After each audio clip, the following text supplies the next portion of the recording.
सच्चाई तो ये है कि सबसे ज्यादा उत्पीड़न, अन्याय और इस तरह की गंभीर घटनाएं उत्तर प्रदेश में लगातार हो रही हैं। न केवल घटनाएं हो रही हैं, भ्रष्टाचार की भी सभी सीमाएं टूट चुकी हैं। हर विभाग में भ्रष्टाचार बड़े पैमाने पर है और जिन विभागों को उत्तर प्रदेश की जनता को सुविधा और उनकी मदद करनी चाहिए, लगातार 9 साल की सरकार में इनके हर विभाग में लूट मची हुई है। न स्वास्थ्य बेहतर चल रहा है, न शिक्षा के क्षेत्र में कोई बदलाव दिखाई दे रहा है। इसीलिए कल भी हम लोगों ने कहा कि जेपी लोकनायक जयप्रकाश जी ने जो आह्वान किया था संपूर्ण क्रांति का, वो इसीलिए किया था क्योंकि बड़े पैमाने पर बेकारी बढ़ी थी, भ्रष्टाचार बढ़ा था और प्रशासनिक जो लाभ जनता को मिलना चाहिए, न्याय, वो नहीं मिल पा रहा था। और सप्त क्रांति डॉक्टर राम मनोहर लोहिया दी, इस सरकार में सबसे ज्यादा नाइंसाफी हो रही है, सबसे ज्यादा असमानता बढ़ी है, सबसे ज्यादा गैर बराबरी बढ़ी है। आज अमीर और गरीब को लेकर के जो चिंता है, वो बड़े पैमाने पर फासला बढ़ता जा रहा है, खाई बढ़ती चली जा रही है। इनके एनकाउंटर से अगर लॉ एंड ऑर्डर ठीक हुआ होता तो इनके पास आंकड़े कई हजार हैं, कई हजार आंकड़े हैं जो एनकाउंटर के सरकार बता सकती है। जो काम पुलिस को ठीक करना चाहिए, जिन अच्छे अधिकारियों को जिम्मेदारी देनी चाहिए, उन अधिकारियों को जिम्मेदारी सरकार नहीं दे रही है।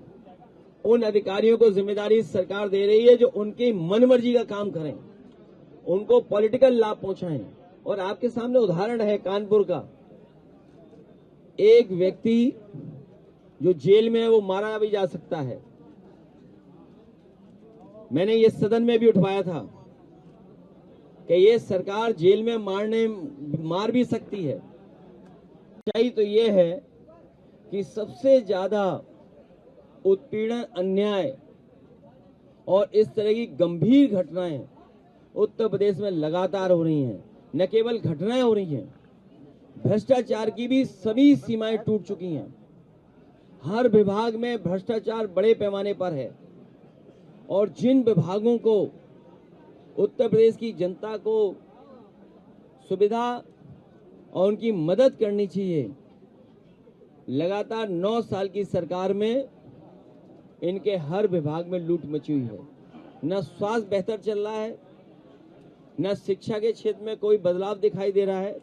इसीलिए कल भी हम लोगों ने कहा कि जेपी लोकनायक जयप्रकाश जी ने जो आह्वान किया था संपूर्ण क्रांति का, वो इसीलिए किया था क्योंकि बड़े पैमाने पर बेकारी बढ़ी थी, भ्रष्टाचार बढ़ा था और प्रशासनिक जो लाभ जनता को मिलना चाहिए, न्याय, वो नहीं मिल पा रहा था। और सप्त क्रांति डॉक्टर राम मनोहर लोहिया दी, इस सरकार में सबसे ज्यादा नाइंसाफी हो रही है, सबसे ज्यादा असमानता बढ़ी है, सबसे ज्यादा गैर बराबरी बढ़ी है। आज अमीर और गरीब को लेकर के जो चिंता है, वो बड़े पैमाने पर फासला बढ़ता जा रहा है, खाई बढ़ती चली जा रही है। इनके एनकाउंटर से अगर लॉ एंड ऑर्डर ठीक हुआ होता तो इनके पास आंकड़े कई हजार हैं, कई हजार आंकड़े हैं जो एनकाउंटर के सरकार बता सकती है। जो काम पुलिस को ठीक करना चाहिए, जिन अच्छे अधिकारियों को जिम्मेदारी देनी चाहिए, उन अधिकारियों को जिम्मेदारी सरकार नहीं दे रही है। उन अधिकारियों को जिम्मेदारी सरकार दे रही है जो उनकी मनमर्जी का काम करें, उनको पॉलिटिकल लाभ पहुंचाएं। और आपके सामने उदाहरण है कानपुर का, एक व्यक्ति जो जेल में है वो मारा भी जा सकता है। मैंने ये सदन में भी उठवाया था कि ये सरकार जेल में मार भी सकती है।